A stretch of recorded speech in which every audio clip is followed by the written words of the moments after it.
গতকাল মোহাম্মদপুর থানায় এলাকায় অভিযান চালিয়ে মোহাম্মদপুর থানা পুলিশ কর্তৃক এই মামলার একজন আসামি ফিরোজ মিরাজ মোল্লা তাকে গ্রেফতার করতে সক্ষম হয়। যাবজ্জীবন সাজাপ্রাপ্ত আসামি মজনু মোল্লা মজনু তাকে আমাদের ঢাকা মেট্রোপলিটন পুলিশ গতকাল কুড়াতলী বিআরটিসি বাস কাউন্টারের পেছনে রেললাইনের পাশ থেকে গ্রেফতার করে। তোরাই ছাত্র হত্যার অন্যতম আসামি মতি গ্রেফতার।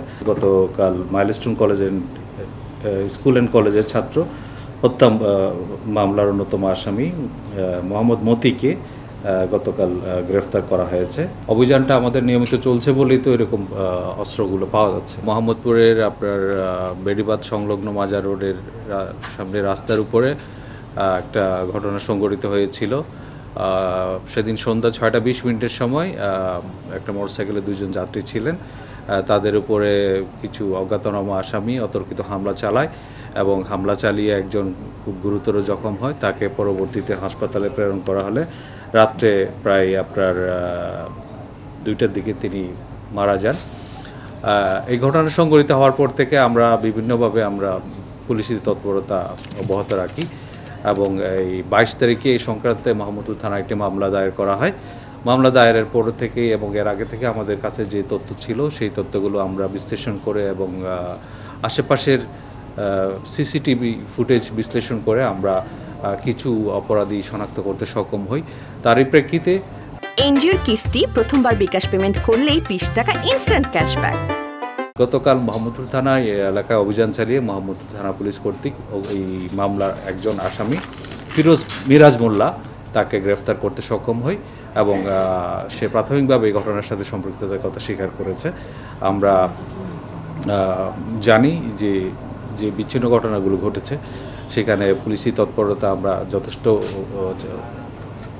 চেষ্টা করছি। আমরা যারা অপরাধী তাদেরকে আইনের আওতায় নিয়ে আসার জন্য তারই ধারাবাহিকতায় এই যে ঘটনাটা ঘটেছিল মোহাম্মদপুর থানা এলাকায় তারই একজন আসামি গ্রেফতার হয়েছে এবং এই ঘটনার সাথে অন্যান্য যারা জড়িত তাদেরকেও গ্রেফতার করার প্রচেষ্টা অব্যাহত রয়েছে। খুব গুরুত্বপূর্ণ একটা গ্রেফতার ছিল গতকাল গাজীপুরের কাশিমপুর জেল থেকে পালানো ঢাকা বিশ্ববিদ্যালয়ের ছাত্রী হত্যার যাবজ্জীবন সাজাপ্রাপ্ত আসামি মজনু মোল্লা মজনু তাকে আমাদের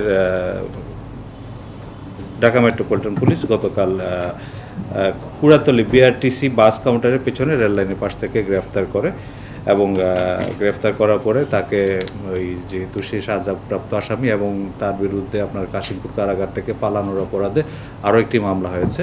পরবর্তীতে তাকে কাশিমপুর কারাগারে হস্তান্তর করা হয়েছে। অবৈধ অস্ত্র এবং ইয়ার বিষয়ে আমাদের পুলিশি অভিযান চলছে। তার ধারাবাহিকতায় আমাদের যে গোয়েন্দা তথ্য এবং অন্যান্য তথ্যের ভিত্তিতে আমাদের ঢাকা মেট্রোপলিটন পুলিশের গুলশান থানা গতকাল একটা পিস্তল সহ 29 রাউন্ড গুলি এবং 38 রাউন্ড শটগানের কার্তুজ উদ্ধার করেছে। এটা উদ্ধার হয়েছে গতকাল আপনার দুপুরে গুলশানের মানারাত ইউনিভার্সিটি সংলগ্ন চেকপোস্ট 10-এর পাশে লেকপাড়ে ময়লার স্তূপ থেকে এটা পরিত্যক্ত অবস্থায় উদ্ধার করা হয়েছে। এই অস্ত্রটা হচ্ছে ওয়াল্টার পিপিকে 7.65 পিস্তল। এটা জার্মানির তৈরি। এটা আপনারা সামনে আমাদের রয়েছে। এর ভিতরে আপনার গুলি পাওয়া গেছে আপনার 29 রাউন্ড এবং 38 রাউন্ড শটগানের গুলি। এটা ছিল আমাদের অন্যতম একটা গুরুত্বপূর্ণ রিকভারি। তোরাই ছাত্র হত্যার অন্যতম আসামি মতি গ্রেফতার।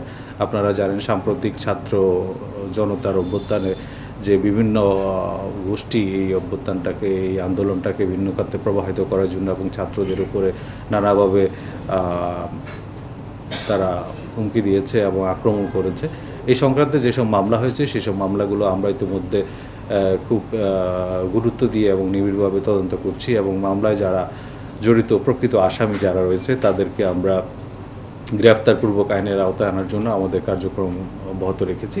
তারই প্রেক্ষিতে গতকাল মাইলস্টোন কলেজের স্কুল অ্যান্ড কলেজের ছাত্র হত্যা মামলার অন্যতম আসামি মোহাম্মদ মতিকে গতকাল গ্রেফতার করা হয়েছে। তাকে রবীন্দ্র সরণির পাশে একটা ঘটনা যেখানে মাইলস্টোন কলেজের ছাত্র সঞ্জিত হুসেন মৃধা তিনি গুলিবিদ্ধ হয়েছেন এবং পরবর্তীতে মারা যান। এই হত্যা মামলার অন্যতম আসামি ছিলেন এই মতি। তাকে আমাদের ডিএমপি কর্তৃক গ্রেফতার করা হয়েছে। এছাড়া আরেকটা বিষয় আছে, আমরা জানেন আপনাদের অনেকেরই কনসার্ন, সেটা হচ্ছে আমাদের ঢাকা শহরের ট্রাফিক শৃঙ্খলা নিয়ন্ত্রণ এবং এই সংক্রান্ত আমাদের ট্রাফিক কি পুলিশের যে গৃহীত ব্যবস্থাসমূহ কী কী। আপনারা জানেন যে বর্তমান পরিস্থিতিতে আমাদের যে ট্রাফিকের রাস্তাঘাটের যে শৃঙ্খলা সেটা নিয়ে আমাদের যে ঢাকা মেট্রোপলিটন পুলিশের ট্রাফিক বিভাগের পক্ষ থেকে আমাদের নিয়মিত কার্যক্রম চলছে এবং এই বিষয়ে যেন আপনার ব্যাটারি চালিত রিক্সা, তারপরে অননুমোদিত রিক্সা বা কোনো কারণে যেন মূল সড়কে চলাফেরা করতে না পারে, সেই জন্য আমরা আমাদের নিয়মিত কার্যক্রম চালাচ্ছি। গত 21শে সেপ্টেম্বর এই সংক্রান্তে আমাদের যে অভিযানে যেটা প্রায় 734টি নিয়মিত মামলা রুজু করা হয়েছে এবং একই সময়ে প্রায় 31 লাখ টাকার মতো জরিমানা ধার্য করা হয়েছে এবং এই একই সময়ে 64টা গাড়ি ডাম্পিং করা হয়েছে এবং 35টি গাড়ি রেকারিং করা হয়েছে। হ্যাঁ, ধন্যবাদ। আপনারা জানেন অস্ত্র উদ্ধারের ক্ষেত্রে হয়তো এটা অনেক সময় পরিত্যক্ত অবস্থায় পাওয়া যায়, দেখা যায় যেহেতু আমাদের অভিযান চলছে, অভিযানের অনেকেই যারা অপরাধী তারা হয়তো অভিযানের ভয়ে অনেক সময় পরিত্যক্ত অবস্থায় রেখে যাচ্ছে। এটা তো আমাদের একটা অভিযানের সাফল্য অবশ্যই। অভিযানটা আমাদের নিয়মিত চলছে বলেই তো এরকম অস্ত্রগুলো পাওয়া যাচ্ছে।